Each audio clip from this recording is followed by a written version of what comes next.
നമസ്കാരം. ഇസ്രായേലിനെതിരെ ആക്രമണം നടത്താനുള്ള നീക്കവുമായി മുന്നോട്ടു പോയാൽ ഇറാൻ വലിയ രീതിയിലുള്ള പ്രത്യാഘാതങ്ങൾ നേരിടേണ്ടി വരുമെന്ന മുന്നറിയിപ്പുമായി അമേരിക്ക.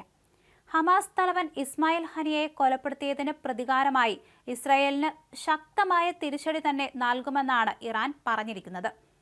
ഏറ്റവും അടുത്ത ദിവസം തന്നെ ഇസ്രായേലിനെതിരെ തങ്ങളുടെ ഭാഗത്തു നിന്നും ആക്രമണമുണ്ടാകുമെന്നും ഇവർ മുന്നറിയിപ്പ് നൽകുന്നുണ്ട്.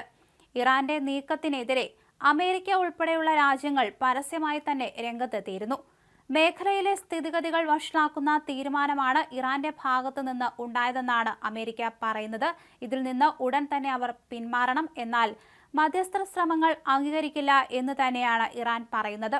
ആക്രമണത്തിന്റെ പാതയിലൂടെ സഞ്ചരിക്കാനാണ് ഇറാന്റെ തീരുമാനമെങ്കിൽ വലിയ വില തന്നെ നൽകേണ്ടി വരും. അതിന്റെ അനന്തരഫലം ഇറാന് ചിന്തിക്കാവുന്നതിലും അപ്പുറമായിരിക്കുമെന്നും മുതിർന്ന US ഉദ്യോഗസ്ഥൻ പറഞ്ഞു. ഒക്ടോബർ 7-ന് ഈ യുദ്ധത്തിന് തുടക്കമിട്ടത് ഇറാന്റെ പങ്കാളിയായ ഹമാസ് ആണ്. വെടിനിർത്തൽ കരാർ നടപ്പിലാക്കാനും ബന്ദികളെ മോചിപ്പിക്കാനുമുള്ള ശ്രമങ്ങൾ വേഗത്തിൽ നടപ്പിലാക്കാനുള്ള ഏറ്റവും മികച്ച അവസരമായിട്ടാണ് ഈ സമയത്തെ ഞങ്ങൾ കാണുന്നത്.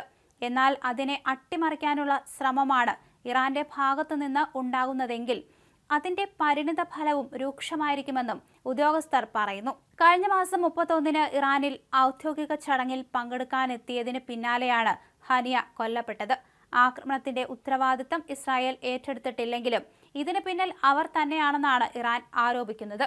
ഇറാൻ തങ്ങൾക്കെതിരെ നീങ്ങിയാൽ ഇറാനിലെ തന്ത്രപ്രധാന കേന്ദ്രങ്ങൾ ലക്ഷ്യമിട്ടുകൊണ്ടുള്ള ആക്രമണമായിരിക്കും തങ്ങൾ നടത്തുകയെന്ന് ഇസ്രായേൽ വിദേശകാര്യമന്ത്രി കാറ്റ്സ് കഴിഞ്ഞ ദിവസം വ്യക്തമാക്കിയിരുന്നു. ബ്രിട്ടന്റെയും ഫ്രാൻസിന്റെയും പ്രതിനിധികളോടും മറ്റ് വ്യക്തികളോടും നടത്തിയ കൂടിക്കാഴ്ചയിലാണ് അദ്ദേഹം നിലപാട് വ്യക്തമാക്കിയത്. ഗസയിൽ അധിനിവേശം തുടരുമ്പോൾ തന്നെ ലോകരാജ്യങ്ങൾക്കിടയിൽ ആശങ്കയുടെ പുതിയ വിത്ത് വിതച്ച് ഇസ്രായേലിൽ മറ്റൊരു യുദ്ധമുഖം തുറക്കാനൊരുങ്ങുകയാണ് ഇറാൻ.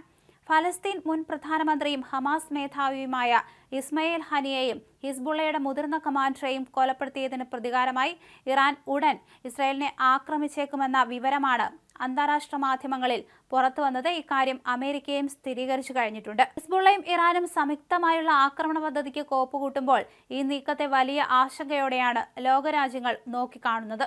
ഇതിനിടെ ഇസ്രായേലിന്റെ രക്ഷയ്ക്കായി അമേരിക്ക തങ്ങളുടെ വിമാനവാഹിനി കപ്പലായ USS എബ്രഹാം ലിങ്കനെ ഇസ്രായേൽ തീരത്തേക്ക് നിയോഗിച്ചിട്ടുണ്ട്. ആക്രമണത്തിന് നേരത്തെ തന്നെ പദ്ധതിയിട്ടിരുന്നുവെങ്കിലും പാരീസ് ഒളിമ്പിക്സിന്റെ പശ്ചാത്തലത്തിൽ പല സമ്മർദ്ദങ്ങളുടെ ഫലമായി നടക്കാതെ പോയതാണ് വരും ദിവസങ്ങളിൽ ആരംഭിക്കാൻ ഇറാൻ പദ്ധതിയിടുന്നതെന്ന് ടൈംസ് ഓഫ് ഇസ്രായേൽ റിപ്പോർട്ട് ചെയ്യുന്നുണ്ട്.